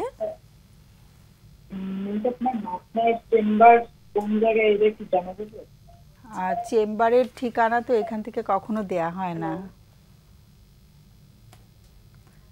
তুমি কি এই জন্যই ফোন করেছো? সরি, আমি মোহাম্মদ তাহমিদ ইসলাম। আমার আপু আপনাদের সঙ্গে কথা বলিয়ে দিয়েছে। তো আমি আসলে যেটা জানতে চাই সেটা হলো যে আমি মেহতাব খানম ম্যামের চেম্বারে ভিজিট করতে চাই, তো সেটা কি আমি করতে পারবো কিনা, মানে ভিজিট করতে পারবো? সেটা তো এই প্রোগ্রাম থেকে বলাটা খুব ডিফিকাল্ট। হ্যাঁ, এটা তো একটা মানে একটা পাবলিক ফোরাম। হ্যাঁ, এখান থেকে সাধারণত আমরা অন্য কোনো ডাক্তারের চেম্বারের ঠিকানাও এখান থেকে দেই না। কেমন? আমি আমি আমি আই এম ফিলিং অনার্ড যে তুমি প্রশ্নটা করেছো, আমি খুব শ্রদ্ধা বোধ করছি ভেতরে, কিন্তু আজকে যে তুমি ফোনটা করেই ফেলেছো, কোনো প্রশ্ন কি করবে আমাদেরকে যদি দরকার? ম্যাম সরি, আমার যোগ্যতা আছে, আমি সবকিছু কন্টিনিউ করছি। আমার নাম মোহাম্মদ তাহমিদ ইসলাম। একটু জোরে বললে ভালো হতো প্লিজ। সরি, আমি মোহাম্মদ তাহমিদ ইসলাম, আমি আমার যোগ্যতা আছে, কিন্তু আমি জাস্ট এটা জানতে চাই যে মানে মেহতাব খানম ম্যামের চেম্বারে মেহতাব খানম ম্যামের চেম্বারে কবে, মেহতাব খানম ম্যামের চেম্বার কোথায় এটা জানতে চাই। হ্যাঁ, এই অ্যাড্রেসগুলো এখান থেকে দেয়া হয় না। কেমন? খুবই দুঃখিত, কিন্তু তোমার কোনো প্রশ্ন আছে আজকে আমাদের জন্য? কোনো মানসিক সমস্যা হয় কিনা এই ব্যাপারটা? সরি, মানে যোগ্যতায় কেউ যদি থাকে তাও কি তার কোনো মানসিক সমস্যা হতে পারে কিনা? আচ্ছা, ঠিক আছে, অনেক অনেক ধন্যবাদ আমাদের কল করার জন্য। কেমন? আমরা অনেক কৃতজ্ঞতা প্রকাশ করছি তোমার প্রতি। ওকে, সো আচ্ছা ঠিক আছে, আরেকটা ফোন আছে আমাদের। হ্যালো, হ্যাঁ শুনতে পাচ্ছি আমরা, বলো। জি আপা, আসসালামু আলাইকুম। ওয়ালাইকুম সালাম, বলো। আপা, আপনাকে সাথে আমি অনেকদিন ধরে কথা বলতে চাচ্ছিলাম, আসলে কথাটা আমি লাইন দিই কিন্তু লাইনে পাই না। আচ্ছা, আজকে পেয়ে গেছো, আমরাও কৃতজ্ঞতা প্রকাশ করছি, ভালো বোধ করছি। আচ্ছা আপা, আমি একটু আসলে আমার পারিবারিক বিষয় নিয়ে কথা বলতে চাচ্ছি। শিওর, আমরা সবাই শুনছি, বলো। যে আমার নাম হচ্ছে জুবাইদা ইসলাম। আচ্ছা, নাম বলার দরকার নেই, আমরা ব্যক্তিগত পরিচয় এখানে নিই না। কেমন? আচ্ছা আপা, আমার বিয়ে হয়েছে 2012 সালে। আমার দুটা ছেলে আছে, একটা হচ্ছে 7 বছর আর একটা হচ্ছে 4.5 বছর। 7 বছর আর 4 বছর না? জি জি জি। দুটো ছেলে? দুটো ছেলে বাচ্চা? আমার দুটো ছেলে। হ্যাঁ। আমি হচ্ছে জন্মগতভাবে ইসলাম ধর্মের না। আচ্ছা। আমি যাকে বিয়ে করেছি তাকে আমি ভালোবেসে মানে ইসলামে আমার নামটাকে আমি চেঞ্জ করে ইসলাম ধর্ম গ্রহণ করেছি। আচ্ছা ঠিক আছে। তো আমার হাজবেন্ড ওনার সাথে হচ্ছে আমার পরিচয় হচ্ছে মানে একসাথে চাকরি সূত্রে। আচ্ছা। আমরা একটা কর্পোরেট সেক্টরে চাকরি করতাম, ওই সূত্রে চাকরি পরিচয় হয়। আচ্ছা। তখন আসলে আপনার 2012 সালে হঠাৎ করে আমার বাবা মা দুজনে একসাথে মারা যায়। তখন যিনি আমার হাজবেন্ড উনি আমাকে মানে তার সাথে অ্যাপিয়ার করার জন্য আমাকে একটা প্রস্তাব দেয়। তখন ওনাকে আমার ভালো লাগে। তখন আমি বললাম যে আসলে দেখেন আমি আপনার সাথে কোনো সম্পর্ক না, আমি চাইলে মানে সারা জীবন মানে থাকবো ওরকম সম্পর্ক করতে চাই, যে আজকে ঘুরলাম ফিরলাম কালকে ব্যাকআপ করলাম ওরকম সম্পর্কে থাকতে চাই না। তখন আমি ওনার ফ্যামিলির খোঁজ খবর নিয়ে মানে আমি বিয়ে করি। আচ্ছা। বিয়ে করার পরে আমার হোম ডিস্ট্রিক্ট চট্টগ্রাম, ওখান থেকে আমি ঢাকায় চলে আসি। আচ্ছা। তখন আমার শ্বশুর শাশুড়ি কিন্তু আমাকে মেনে নেয়নি। মেনে নিয়েছে? না, মেনে নেয়নি। আচ্ছা। সেটা কি শুধু তোমার ধর্মের কারণেই? জি জি, মানে আমার ধর্ম, আমি অন্য ধর্ম থেকে আসছি সেটাও একটা ছিল, ওই কারণে উনি আমাকে মানে মেনে নেয়নি। আচ্ছা। তখন আমি আমার হাজবেন্ড মিরপুর থেকে উত্তরাতে গিয়ে মানে সংসারটা শুরু করি। আচ্ছা। অনেক কষ্টে আমরা মানে তখন আমার শাশুড়ি কি করলো, আমার হাজবেন্ডের মানে সার্টিফিকেট গুলো মানে নিয়ে নিল, আমাদের মানে চাকরি করতে অনেক কষ্ট হলো। তখন আমি আমার মানে বোনদের কাছ থেকে, আমার ভাই নেই, আমার বোনদের কাছ থেকে ফিনান্সিয়ালি হেল্পটা নিয়ে কোনোভাবে আমার সংসারটা দাঁড় করালাম। দাঁড় করানো আমার হাজবেন্ড একটা হচ্ছে হোটেলে চাকরি নিল, এটা হচ্ছে আপনার উত্তরাতে। তখন আমার হাজবেন্ডের সাথে আমার খুব ভালো রিলেশন ছিল, অনেক ভালো রিলেশন। এর মধ্যে আমি জানতে পারি আমার হাজবেন্ড মানে নাইট ডিউটি করতো, হোটেলে যেহেতু সে চাকরি করতো সে নাইট ডিউটি করতো। তখন সে প্রায় সময় মানে একটা দিনও মানে অফ নিত না, প্রায় মানে সে মানে বলতো অফিস করতেছে, কিন্তু আমি বুঝতে পারি তার কথাবার্তা শুনে আমি বুঝতে পারি যে সে অফিসে যাচ্ছে না, অন্য কোথাও যাচ্ছে। আচ্ছা। তখন আমি মানে এটা জানতে পারলাম সে হচ্ছে হোটেলের যে কলকার, মানে আমি এটা কিভাবে নিচ্ছেন আমি জানি না আপু। না না, ইটস অলরাইট, তুমি কলকার যেগুলো আছে মানে ওদের সাথে সে সম্পর্কে জড়াই গেছে। সেটা বিয়ের কতদিন পরে? এটা হচ্ছে আমার বিয়ে হচ্ছে 2012 সালে, এটা হচ্ছে 2016 সালে। আচ্ছা। এর আগে পর্যন্ত তুমি বুঝতে পারোনি নাকি? না না না, আমি বুঝতে পারিনি। তার সাথে আমার অনেক ভালো রিলেশন, 2014 পর্যন্ত তার আমার সাথে আমার অনেক ভালো রিলেশন। আচ্ছা আচ্ছা। কিন্তু 2015-তে এসে জানতে পারি যে সে এই কাজটা করছে। তখন আমরা জানতে পারলে যে ও কল গার্লদের কাছে যায়? জি জি জি, আমি জানতে পারছি। আচ্ছা, ওকে। তখন আমার বড় ছেলে, আমি কনসেপ্ট করছি, তখন আমি আসলে বুঝতে পারি নাই। তখন আমি জানতে পারি, তখন সে আমাকে বললো না আমি আসলে এই ধরনের কিছু করব না, আমি যেখানে বাসা ভাড়া থাকতাম সে ওখান থেকে চলে গেল, আমাকে বাসা ভাড়াটা কিছু দিল না। 15 দিন পরে সে এসে মানে আমাকে ডিভোর্স দিবে এরকম বলতেছে। তখন আমি বললাম ঠিক আছে, আমরা যেহেতু দুজনকে বিয়ে করতে। তখন তুমি কনসিভ করেছো? সরি মিস, তখন তুমি অলরেডি প্রেগন্যান্ট? হ্যাঁ, আমি অলরেডি তখন আমার বড় ছেলেটা অলরেডি আমি কনসেপ্ট করেছি। জি। তখন আমি বললাম যে আসলে এভাবে তো কনসেপ্ট করে নাকি ডিভোর্স হয় না, ঠিক আছে আমার বেবি তো হয়ে থাকে, আমরা মিউচুয়ালি দুজনে ডিভোর্স করে নেব। আচ্ছা আচ্ছা। আমি তাকে ওরকম বললাম। তখন শোনো, যখন আমি কনসেপ্ট করলাম তখন সে মানে কোন কি মতলবে কিভাবে বললো সেটা আমি বুঝি নাই। সে আমাকে বললো কি না, সে এ ধরনের কিছু করবে না, সে ঢাকায় বাসা চেঞ্জ করে সে চট্টগ্রামে চলে যাবে। তখন আমি তার কথা বিশ্বাস করে ঢাকায় যে আমার যে আসবাবপত্র ছিল সবকিছু আমি বিক্রি করে চট্টগ্রামে চলে গেছি। ওর সাথেই চলে গেলে? জি জি জি। তখন আমার জি জি জি, তখন আমি আমার বোনের মাধ্যমে একটা বাসা ভাড়া নিয়ে ওখানে, তখন কি করলো সে আমাকে ওখানে রেখে, এটা আমি বুঝতে পারি নাই যে সে আমাকে ওখানে রেখে আবার ঢাকায় চলে আসবে। তখন সে আমাকে রেখে ওখান থেকে যে আমাকে যে আমার বোনেরা হেল্প করছে টাকা পয়সা দিচ্ছে ওইগুলো নিয়ে সে আবার ঢাকায় চলে আসছে। ঢাকায় চলে এসেছে? জি, আমাকে চট্টগ্রামে রেখে সে আবার ঢাকায় চলে আসছে। চট্টগ্রামে তোমার বোন আছে? বোন নেই, আমার বোনের মাধ্যমে আমি একটা বাসা ভাড়া নিয়েছিল। বাসা ভাড়া নিয়েছিল, ওই বাসায় তোমাকে একা ফেলে রেখে? হ্যাঁ, ফেলে রেখে সে ঢাকায় চলে আসলো। সেটা কোন সনের কথা বলছো? এটা 2016 সালের কথা, এপ্রিলের দিকে। হ্যাঁ, 2016 সালের এপ্রিল মাসের কথা। তখন সে কি করলো যে এরকম চলে, তখন আমি যেহেতু কনসাল্ট করছি তখন আমাকে আমি তো আমার ধর্মও ফিরে যেতে পারতেছি না, যেহেতু আমি এভিডেভিট করে ধর্মটাও চেঞ্জ করছি, আমার সব সার্টিফিকেট থেকে শুরু করে সবকিছু চেঞ্জ করে ফেলছি। তখন আমি এদিকেও যেতে পারতেছি না, এদিকেও যেতে পারতেছি না। তখন আমি আইনের মাধ্যমে মানে তার কাছে আবার মানে আসছি। তখন আইন আমাকে বললো, আমার কাফরুল থানার ওসি আমাকে বললো যে এই সময়তে ডিভোর্স হবে না, তখন আপনারা ইয়া করেন যে বাচ্চা হওয়ার পরে একটা মিসের ডিভোর্সে আসেন।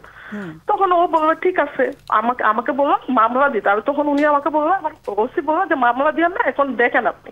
দেখার পর আমি তো ওনাকে বিশ্বাস করলাম যে সংসার শুরু করলাম আমি। মানে এর মধ্যে আমার শাশুড়ি আবার আমার পজিটিভ ভাবে আমাকে দেখতেছে, যেহেতু আমি কনসেপ্ট করছি, উনি আমার সাথে মানে যোগাযোগের চেষ্টা করতেছে, জি আমাকে ফাইন্যান্সিয়ালি হেল্প করতেছে, যোগাযোগের চেষ্টা করে, মানে এভাবে করতে করতে কিন্তু তখন ইয়া হলো, তখন আমার বড় ছেলে হয়ে গেল। তখন আমার হাজবেন্ড পুরো স্বাভাবিক হয়ে গেছে যে সে আমাকে একদম এত ভালোবাসা দিচ্ছে যে সে ডিভোর্সের কথা সেই ভুলে গেছে।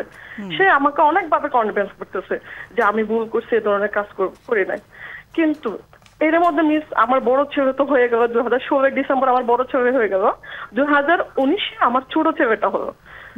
2021 সাল থেকে আপনার কোভিড পর থেকে আমি আমার হাজবেন্ডের মধ্যে আবারও এরকম কিছু লক্ষ্য করতেছি, পরিবর্তন দেখলে। জি আবারও পরিবর্তন। সে বাসায় আসে না, মানে আজকে অফিসের কাজে এখানে যাচ্ছে ওখানে যাচ্ছে ওরকম বলতে থাকে সে, এখন কি আসে না সে। তো এখনো আমি জানতে পারি সে এরকম আবারও একটা ডিভোর্সি মহিলার সাথে সে সম্পর্কে জড়াইছে। আচ্ছা, তখন সে আমাকে বলবে কি যে মানে অনেকদিন বাসায় আসে না, কোনো কিছু করে না। সে আমাকে বলবে মাসে সে 2 দিন বাসায় থাকবে না। আমি বললাম ঠিক আছে, তুমি মাসে 2 দিন বাসায় থাকবে না, ঠিক আছে, এটা আমি মেনে নিছি। ওটা আমি শ্বশুর শাশুড়িকে জানালাম। এখন আমার শ্বশুর শাশুড়ি আমাকে বলতেছে কি যে তোমরা নিজেরা পছন্দ করে বিয়ে করছো, এখানে আমাদের কিছু করার নাই। তো আমি বললাম দেখেন আসলে নিজেরা পছন্দ করে বিয়ে করছে, আমার এখন 2টা ছেলে, আমি যাবো কোথায় বা ওদেরকে আমি কিভাবে বড় করবো, ও যে আমার সাথে এই ধরনের করতেছে। তখন আমার শাশুড়ি আমাকে পরামর্শ দিবে সে বাসায় না আসবে সে টাকা পয়সা দিবে। তখন ওইটাও আমি মেনে নিলাম, ঠিক আছে সে বাসায় না আসবে, সে টাকা পয়সা আমাকে দিল, আমি আমার বাচ্চাদের পড়াশোনা করাইতে পারবো। আমার 2টা বাচ্চাকে আমি স্কুলে ভর্তি করেছি, একটা 1-এ পড়ে একটা প্রেপ 1-এ পড়ে। তখন আমি চিন্তা করলাম যাক বাচ্চাদের দিকে তাকে বাকি জীবনটা কাটাই দিব ভাবে। কিন্তু গত 2 মাস ধরে ম্যাডাম সে হচ্ছে টাকা দেওয়াটাও বন্ধ করে দিছে, বাসায় একেবারে আসে না। আচ্ছা, আমি তাকে মেসেজ করি, তাকে আমি ফোন করি। এর আগে পর্যন্ত টাকা পয়সা দিয়েছে ঠিক মতো? হ্যাঁ, এতদিন সে দিত, এতদিন সে আমাকে প্রায় সময় টাকাটা দিয়ে দিত, বাচ্চার টাকাটা দিয়ে সে চলে যেত। আমি যখন বুঝতে পারছি, কিন্তু একবার যখন বিশ্বাস করছি, দ্বিতীয়বার যখন আমি ঠকে গেছি, তখন ওর প্রতি আমার মানে ওই ভালোবাসার ফিলিংসটা আর কাজ করে না। আমি আমার বাচ্চাদের দিকে তাকাইয়া মানে ভাবলাম যে সংসার তো করছি, আর কি করব, একটা মানুষের পিছনে আমি কতবার ছুটবো। তখন আমি আমার বাচ্চা 2টাকে মানুষ করি যে আমি বাচ্চাদের সাথে বাবার কি সম্পর্ক, কেমন সম্পর্ক ছিল? একটা সময় ভালোই সম্পর্ক ছিল, কিন্তু যখন তোমার প্রতিও সে অনীহা প্রকাশ করতে শুরু করলো, তখন বাচ্চাদের ক্ষেত্রে কি করলো? বাচ্চারা তো ম্যাডাম আমার কাছে আছে, বাচ্চাদের সাথে না বাচ্চাদেরকে এসে আদর করা, ওদের খোঁজ খবর নেওয়া? না এখন করে না, তখন এখন না, শুরুর দিকে ছিল খবর নিত? না, খবর নিত না। আগে আমি ফোন করলে সে ফোন ধরতো না, বিভিন্ন অজুহাত দেখাতো। আচ্ছা, আগে ফোন ধরতো না, এখন সে ফোনও দেয়ও না, এখন একদম ফোন বন্ধ করে দিছে। এবং গত 2 মাস ধরে। হ্যাঁ, আরেকটা কথা আমি বলতে ভুলে গেছি ম্যাডাম, সে হচ্ছে প্রচন্ড হচ্ছে আমাকে ফিজিক্যালি টর্চার করে, অনেক মারধর করে, এত মারধর করে বলার বাইরে। মানে বাসায় কোনো কিছু হয়েছে, ওর বাসায় কিছু হয়েছে, মানে অফিসে কিছু হয়েছে, এটা নিয়ে সে আমার উপরে অনেক খুব তার, সে আমার উপর অনেকভাবে টর্চার করে। এই টর্চারটা শুরু হয়েছে কবে থেকে? টর্চারটা তখন করতো যখন সে অন্য রিলেশনশিপে যায়, তখনই টর্চারটা শুরু হয়। আচ্ছা, যখন টর্চার করে তুমি বোঝো যে আরেকটা সম্পর্কে ঢুকেছে? জি। আচ্ছা, এখন ম্যাডাম আমি কিভাবে পরামর্শ পেতে পারি আপনার কাছ থেকে? আমি এটাই জানতে চাই। আসলে আমার কেউ নেই, বলতে গেলে কেউ নেই। আমার শ্বশুর শাশুড়ি আমাকে মানে এই যে কয়দিন আগে পরীক্ষা হলো, যে তখন আমি জোর করে ওদের আমার শাশুড়ির কাছ থেকে যে পরীক্ষার ফিটা দেন, আমি অনেক ইয়া করে ওনার কাছে অনেক রিকোয়েস্ট করে যে পরীক্ষার ফিটা নিছি, কিন্তু পরীক্ষার ফি দিয়ে একটা বাচ্চার তো খরচ রাখে, খাওয়া দাওয়া করতে হয়, মেডিসিন নিতে হয়, কিন্তু ওইটাই আমি এখন ভরণ পোষণের কিছুই পাচ্ছি না। আমারটা বাদ দিয়ে আমি আমার সন্তানের দিকে এখন তাকাতে পারতেছি না। আমি যে ওদেরকে রেখে একটা চাকরি করবো সেটাও আমি পারতেছি না। ওদের বয়স এখন কত কত? 7 বছর, একটা 7 বছর, একটা 4 বছর। 7 আর 4। জি। ওরা কি বাবার কথা বলে? না, এখন বলে না, কারণ আমার ছেলে যখন বড় ছেলেটা আমাদেরকে বলতেছিল সে চলে যাবে, তখন আমি এবং আমার বড় ছেলেটা তাকে মানে হাতে পায়ে এত রিকোয়েস্ট করছে, আমার ছেলে এত পায়ে ধরছিল যে বাবা তুমি যেও না। তখনকার পর থেকে আমার ছেলে আসলে ওভাবে জিজ্ঞেস করে না, ওভাবে জিজ্ঞেস করতে চায় না। ওর ভেতরে একটা অভিমান জমেছে আর হ্যাঁ, অভিমান মানে ওরা আমার ছেলে অনেক ভালোবাসতো, আমার চেয়ে বেশি ভালোবাসতো তাদের বাবাকে। খুব দুঃখজনক। এই জন্য আমি মাঝে মধ্যে চিন্তা করি যে 2টা বাচ্চাকে নিয়ে আমি সুসাইড করব, কিন্তু আবার চিন্তা করে আমার জন্য কেন আমার বাচ্চাগুলো আমি মেরে ফেলবো। এরকম ঘটনা কিন্তু অনেক হয়, কিন্তু আমি নিতেই পারতেছি না। আমি মানসিকভাবে এখন কোনো কথা মনে রাখতে পারি না। আমি আজকে একটা কথা কাজ করতেছি না, আমি আমার ফ্রিজটা খুলে তাকাই থাকি যে কি নিতে আসছি আমি। মানে আমার মানসিকভাবে অসুস্থ হয়ে মেমরি কাজ করছে না আর কি। জি জি, আমি মানসিকভাবে ম্যাডাম অসুস্থ হয়ে গেছি। এবং এই ব্যাপারে তোমার শাশুড়ির সাথে কথা হয়েছে কোনো? আমার শাশুড়ির সাথে আমার প্রায় সময় কথা হয় যে সে যে আমাকে মারে, হাত কেটে দেয়, মাথা ফেটে দেয়, সব কিন্তু আমার শাশুড়িকে আমি দেখাই, কিন্তু সে তো ওভাবে সে তার মান সম্মানকে অনেক ভয় পায়। সে আমাকে বলে কি যে তুমি যদি আইনে, প্রথমে বলতো যে তুমি আইনের আশ্রয় নিবে, আইন কি করবে, তোমাকে সংসার কি বেঁধে দিবে, উনি আমাকে ওভাবে বলতো। তো এখন তো তুমি আমার কাছ থেকে অনেকখানি সহানুভূতি পাও, সাহায্য পাও, তখন তো সেটাও বন্ধ হয়ে যাবে। এখন আমি আমার 2টা বাচ্চাকে নিয়ে আমি কোন দিকে যাব, আমি কোনো রাস্তাই খুঁজে পাই না। তোমার কাছে ম্যারেজ সার্টিফিকেট আছে? সরি ম্যাডাম, হ্যাঁ হ্যাঁ আছে, কাগজপত্র সব আছে? সবই আছে। ওকে, হ্যাঁ ঠিক আছে। তুমি কোনো আইনজ্ঞের সাথে কথা বলেছো এটা নিয়ে? না না ম্যাডাম, আমিও ফিনান্সিয়াল ভাবে অনেক উইক আছি, কারণ আমি কারোর সাথে কথা বলতে গেলে তো আমার একটা টাকা পয়সা নিয়ে যেতে হবে। আমি ওভাবেও মানে কোনো বাবা আগাইতে পারতেছি না। আমার মা বাবার টাকা আমি একটা হেল্প পেতাম, আমার মা বাবাও নেই। সেটা বুঝতেই পারছি, কিন্তু কিছু সংস্থা আছে, আইন সালিশ কেন্দ্র আছে, মহিলা পরিষদ আছে, হ্যাঁ, তারপরে তোমার Sara Zakir, Bangladesh legal aid association, BLAST যেটা আছে, ব্লাস্ট একটা আছে, ওরা কিন্তু পয়সা নেয় না। গভর্নমেন্টের মানে জেলা আদালতে বিনামূল্যে আইনি সহায়তা দেওয়ার পরামর্শ দিচ্ছেন। আমার এজ এ অভিভাবক হিসেবে আমি অনেক উপকৃত হতাম। কি করলে, আমি কোথায় গেলে আমার বাচ্চাদের আইন সালিশ কেন্দ্র, এখানে নাম্বারটা দেয়া হচ্ছে, তুমি টুকে নিতে পারো, কিন্তু ব্লাস্টেও ভালো হেল্প পাবে তুমি। হ্যাঁ, এখন তোমার গভর্নমেন্টের লিগ্যাল এইড ফান্ড আছে আমাদের যে অধিদপ্তর। আচ্ছা একটা সেকেন্ড, একটু লাইনে থাকো, তুমি বলে দাও। যে মহিলা বিষয়ক অধিদপ্তর ভবন আছে তার নিচতলায় নারী নির্যাতন প্রতিরোধ সেল আছে, সেখানে আপনি আসতে পারেন। সেখানে আপনি আপনার সমস্যাগুলো বলবেন। ঠিকানাটা হচ্ছে ইস্কাটন হলি ফ্যামিলি হাসপাতাল আছে, হাসপাতালের ঠিক উল্টো দিকে মহিলা উন্নয়ন ভবন বা মহিলা বিষয়ক অধিদপ্তর ভবন, সেটার নিচতলায় নারী নির্যাতন প্রতিরোধ সেল আছে। আপনি চাইলে সেখানে আসতে পারেন, যেহেতু সরকারি একটা জায়গা।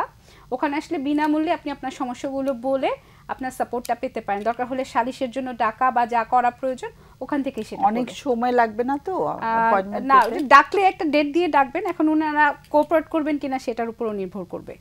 যে কোঅপারেট কে করবে কিনা, মানে হাজবেন্ড ডাকবেন যে মানে সালিশের মধ্যে, সেটা তো পরের ব্যাপার, কিন্তু এমনি গেলে সেবা হেল্পের জন্য যেতে পারে। সেবা কোনো নাম্বার আছে? নাম্বারটা আমার কাছে এই মুহূর্তে নাই ম্যাডাম। আচ্ছা ওকে, নাম্বারটা তুমি পরে পাঠিয়ে দিতে পারো। আর আপনি কি এখন চট্টগ্রামে আছেন? হ্যালো, জি ম্যাডাম বলেন, আমি শুনতে পাচ্ছি। চট্টগ্রামে থাকলে যদি ওই ঢাকায়, আপনি কি এখন চট্টগ্রামে আছেন? না, ঢাকায় আছেন। তুমি কি চিটাগং এ আছো না ঢাকায় আছো? আমি ঢাকাতে আছি, আমি ঢাকাতে থাকি। জি জি জি জি, তাহলে আপনার যে কথা বলেছে আপনি এখানে যোগাযোগ করতে পারেন। তুমি ইস্কাটনে যেটা সরকারি জায়গা আছে, ওখানে গেলে তোমার কোনো টাকা পয়সা লাগবে না। কেমন, তোমার উপরে তো নির্যাতন হচ্ছে, তুমি নির্যাতিত হচ্ছ না, তোমার সন্তান দুটো নির্যাতিত হচ্ছে, ওরা ওদের অধিকার থেকে বঞ্চিত হচ্ছে, এবং তোমার শাশুড়ি খুব ভয় পাচ্ছেন যে এটার নাম লোকে জানতে পারবে, কিন্তু এখন তো তোমাদের দেয়ালে পিঠ থেকে গেছে, খাবার পয়সা নেই। তুমি এখন মানুষের কথা নিয়ে চিন্তা করবে নাকি তুমি এবং তোমার সন্তান দুটোর কথা আগে ভাববে? তোমার শাশুড়ি এখন যাই বলুক না কেন, তুমি কিন্তু তোমার সাহায্য যেখানে যেখানে সম্ভব তুমি সেখান থেকে নিয়ে নাও, একেবারে দ্বিধা করো না। তুমি কষ্টে আছো, সাংঘাতিক কষ্টে আছো। আমি স্কাউটনের কোন জায়গায় বললেন? আরেকবার একটু বলি, ইস্কাটন আপনি যেভাবে আসবেন বলবেন যে ইস্কাটন হলি ফ্যামিলি হাসপাতাল বললেই আসলে সবাই চেনে, ঠিক সেটার উল্টা দিকে মহিলা বিষয়ক অধিদপ্তর ভবন বা মহিলা উন্নয়ন ভবন লেখা আছে, সেইখানে আপনি আসতে পারেন।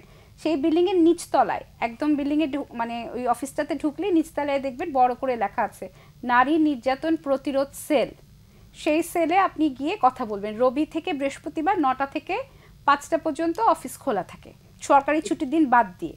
তো সেরকম ভাবে কোনো একদিন আপনি আসেন, এসে কথা বলেন। তুমিও কাজ করো। আর আমি ওই বিল্ডিংয়েই বসি, ওই বিল্ডিং এর 4 তলায় বসি, ন্যাশনাল ট্রমা কাউন্সেলিং সেন্টারে। চাইলে আপনি সেখানেও আসতে পারেন। গুড।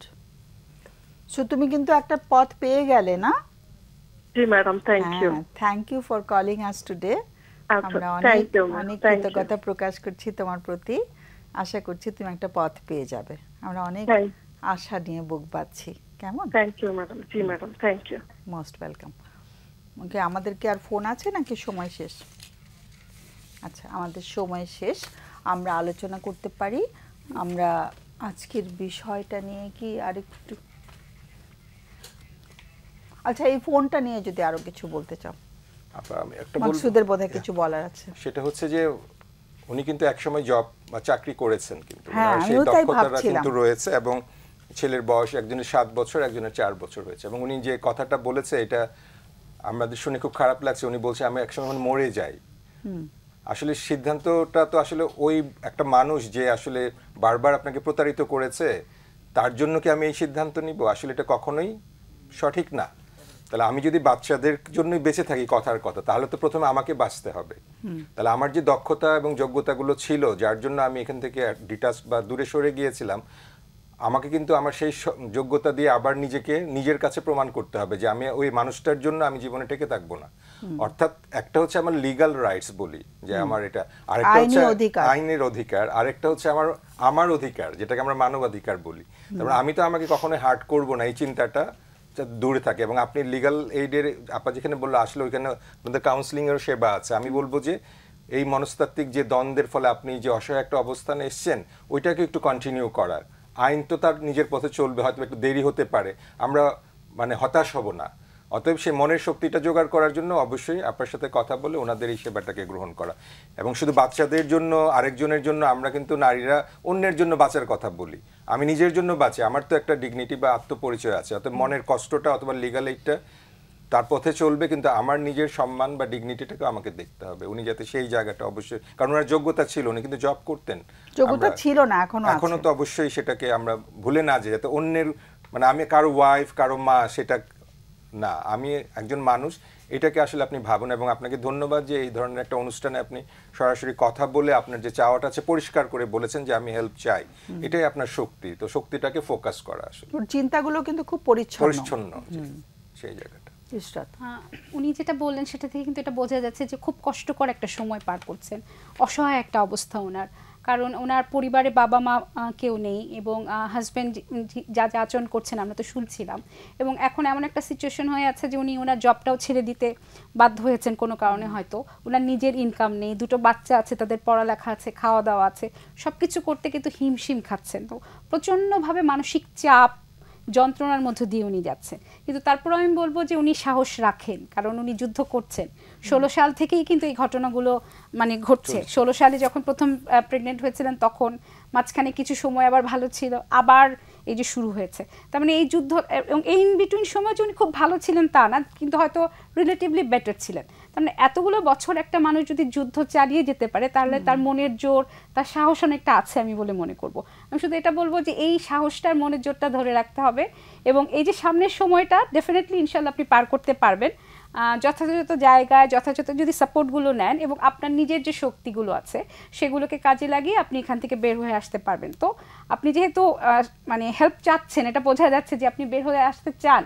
সো ইনশাল্লাহ আপনি বের হতে পারবেন, কিন্তু সেটার জন্য যা যা করণীয় আছে। মাকসুদ ভাই বলছিলেন যে আপনার ওই স্কিলটা ছিল, আপনি কাজ ছিল, স্কিলটা এখনও আছে, সেটাকে কাজে লাগিয়ে আবার কোনো কাজের জন্য চেষ্টা করতে পারেন। আপনি ঘরে বসেও যদি কিছু ইনকাম করার ব্যবস্থা থাকে সেগুলোও কিছু করতে পারেন। আমাদের মহিলা বিষয়ক অধিদপ্তর ভবনে কিন্তু কিছু ট্রেনিংয়ের ব্যবস্থা আছে, একদম নামমাত্র ট্রেনিং মূল্যে, আবার ট্রেনিং শেষে টাকাটা ফেরতও দিয়ে দেওয়া হয়। কম্পিউটার ট্রেনিং আছে, তারপরে হচ্ছে সেলাই প্রশিক্ষণ আছে, অনেক কিছু আছে। চাইলে আপনি অন্য ধরনের কাজও যদি করতে চান সেটা করতে পারবেন, বা আমাদের অধিদপ্তর ভবনে একটা সেকশন আছে, সেখানে গেলে মানে চাকরির জন্য কাগজপত্র জমা দিলে আপনার উপযোগী কোনো কাজের যদি সুযোগ থাকে সেখান থেকেও জানানো হয়। তাহলে আমার মনে হয় আপনি একবার আসলে আমাদের এই জায়গাটা থেকে অনেকগুলো সাপোর্ট আপনি পেতে পারবেন, এবং সেটা আপনাকে আরও সামনের দিকে এগিয়ে যেতে মনোবলটা বাড়াতে সাহায্য করবে। এবং আমি এটা বলবো যে যতই কঠিন সময়ের মধ্যে থাকেন না কেন, আপনার একটু নিজের যত্নটা নিতে হবে। নিজের ভালো থাকাটা, শারীরিক এবং মানসিক ভালো থাকাটা ইনশিওর করার জন্য নিজের যে কেয়ার, নিজের প্রতি যে পাশাপাশি সন্তানদের প্রতি যে যত্ন যেটা করছেন এটা চালিয়ে যেতে হবে, এবং নিজেকে ভালোবাসতে হবে। ওকে মাকসুদ, আমাদের তো শুরুতে তোমাকে সময় দিতে পারিনি, আজকে টপিকটা নিয়ে যদি একটু কিছু বলো। আমাদের 2 মিনিটের মতো সময় আছে, 2-2.5 মিনিট।